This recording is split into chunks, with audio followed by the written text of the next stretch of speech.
Japanese people don't really exercise. Hardly anyone here belongs to a gym. We don't count calories. We eat white rice every single day.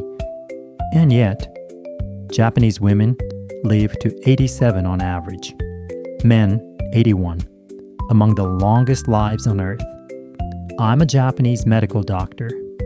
And today, I'll walk you through what the research actually says about why we tend to live so long. The answer is not one magic superfood. It's not green tea. And it's probably not just genetics. There's a classic study that followed Japanese men in Japan, Hawaii, and California, and it found that the further they moved from the Japanese way of life, the more their heart disease risk shifted toward Western levels, while their stroke risk actually did the opposite. Same ancestry, different environment, different outcomes. That tells us lifestyle matters a lot. Before we go on, 10 seconds about me. I'm a board-certified occupational health physician here in Japan, and I visit Japanese companies about 50 times a month, looking after the health of working people. My full credentials are in the description below. So today I'll show you 3 everyday systems: how we eat, how we move without exercising, and a system of checkups that most countries simply don't have. I see that third one every single day in my work. Let me walk you through all 3, and I'll be honest about where the science is strong and where it isn't. Reason number 1, the way we eat. And I want to be clear about what this is not. It is not a strict diet. Nobody is counting calories at a Japanese dinner table. The real secret is the format of the meal itself. We call it Ichiju Sansai, 1 soup, 3 dishes, a bowl of miso soup, a small dish of fish or meat, 2 small vegetable dishes, and a bowl of rice. When a meal is built this way, variety comes in automatically. Vegetables come in automatically. Fermented foods like miso come in automatically. Nobody has to think about it. Look at a traditional Japanese table. 1 soup, 3 small dishes, a modest bowl of rice. Nothing here is supersized. Not because we have more willpower, but because the format itself is built around small plates. The structure does the portion control for you. Does this way of eating actually connect to health? Researchers have looked closely at Okinawa, the region of Japan famous for its long-lived elders. Reviews of the traditional Okinawan diet describe a pattern: rich in vegetables, low in calories, but high in nutrients. And that pattern is associated with lower rates of chronic disease. I'll say that carefully. Associated. It's a consistent link, but studies like these cannot prove cause and effect. There's one more piece: how much we eat. In Okinawa, people traditionally say hara hachibu, stop eating, when you're about 80% full. Is there science behind eating a little less? In a controlled trial called Calorie, healthy adults who cut their calories moderately for 2 years showed real improvements in heart and metabolic risk markers, things like blood pressure and cholesterol. That's encouraging. But let me draw the line honestly. Those studies show better risk markers. They do not prove, at least not yet, that eating this way makes you live longer. And here's my own experience as a doctor. I almost never put anyone on a harsh diet. I don't need to. When the table is built around 1 soup and 3 small dishes, overeating becomes the hard thing to do. The structure works harder than willpower ever will. Before we leave food, one more thing.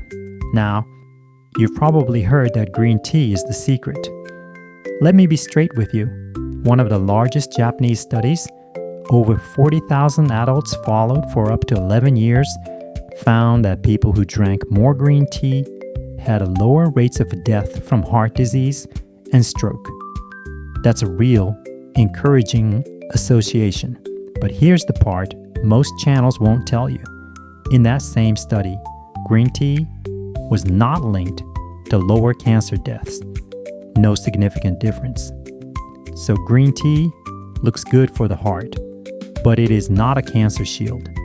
And no single food is magic. What seems to matter is the whole eating pattern, not one drink. Reason number 2, movement, or more precisely, movement without exercise. Here's a number that should change how you think about exercise. A major analysis published in The Lancet Public Health, combining 15 studies from around the world, found that for adults 60 and older, the risk of death drops as daily steps increase, and then levels off at about 6,000 to 8,000 steps a day, not 10,000. You don't need a marathon. You don't even need a gym. Now, here's the honest part. You might expect me to say, Japanese people walk far more than Americans. The truth, the latest national survey puts Japanese men at about 7,800 steps a day, women at about 6,500. American estimates are somewhat lower, but the gap is not enormous, and honestly, exact comparisons are tricky because these surveys don't all count steps the same way. So what's the real difference? Structure, again, trains instead of cars, stairs instead of parking lots, walking to the store because it's 5 minutes away. Daily life in Japan is built so that an average person, without ever working out, lands almost exactly in that 6,000 to 8,000 step zone, where the longevity benefit peaks for people over 60. There's one small habit I want to show you before we move on. Ragio Taiso, our 3-minute radio calisthenics. It has been part of Japanese mornings for roughly a century, and you can still see groups of older adults doing it in the park. I won't claim it makes anyone live longer, but it tells you something about how movement is woven into ordinary life here. I'll come back to it in a future video. And here's what I see in my own work. Among the older workers I meet, almost nobody goes to a gym. Almost nobody. Yet, through everyday life, the train, the stairs, the errands on foot, most of them land in that step zone without even trying.